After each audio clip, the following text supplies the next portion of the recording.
Well, at about 4 months into the pregnancy, my wife was at work and she fell walking up some stairs. Everything seemed to be okay. The baby seemed to be the right size and couldn't really tell at that point if anything was wrong.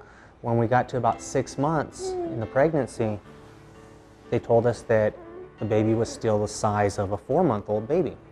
And that's really when the questions started to come up. The nurses tell me, well, it seems like, something's going on. Go to the hospital just to make sure that everything's okay. I was at work. I hated it because it was one of the few that I missed on any of the kids. And this was completely unexpected because it was just a regular routine exam. The next thing I know, I get a phone call saying I have to show up to the hospital right here, right now. Drop what you're doing. They're going to induce. I lost it. That time is very, very fussy because it was not at all what I was expecting. I come running into the hospital. I don't know what's going on. And his heart rate was going down. Those contractions, every time that she had it, as small as it was, his heart would stop, just completely stop. So I was very, very, very, very scared. She has emergency C-section. She has the baby. I get to see him for about 2 minutes and help walk him to the nursery. And then I got kicked out of the nursery because he turned blue, just absolute blue.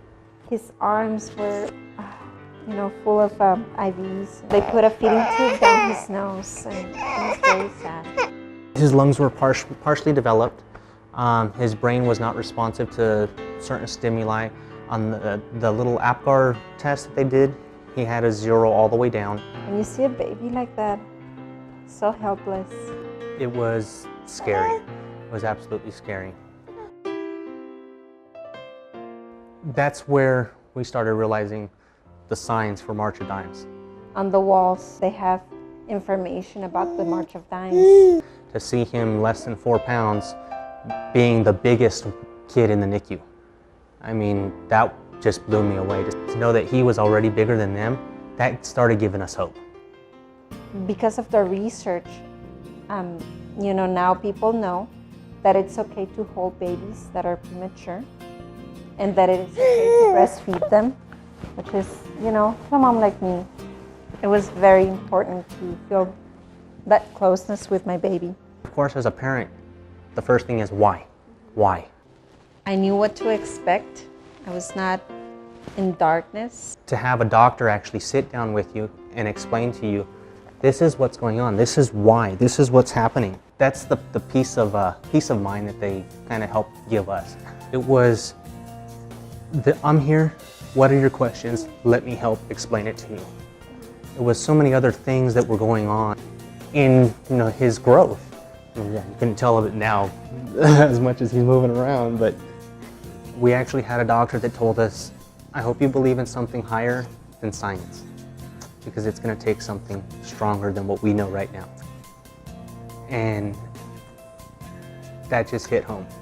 Patrick was a very, very special boy, and March of Dimes really put the formula for him to get better. And the March of Dimes and the doctors up there and all of the research and everything, because if it wasn't for that research, he'd still be sitting in there.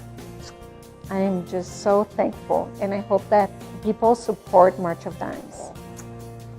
You blowing kisses? That's one reason why I started getting more involved in the March of Dimes than just going to a walk once a year. Just thank you. Yes, you blowing kisses.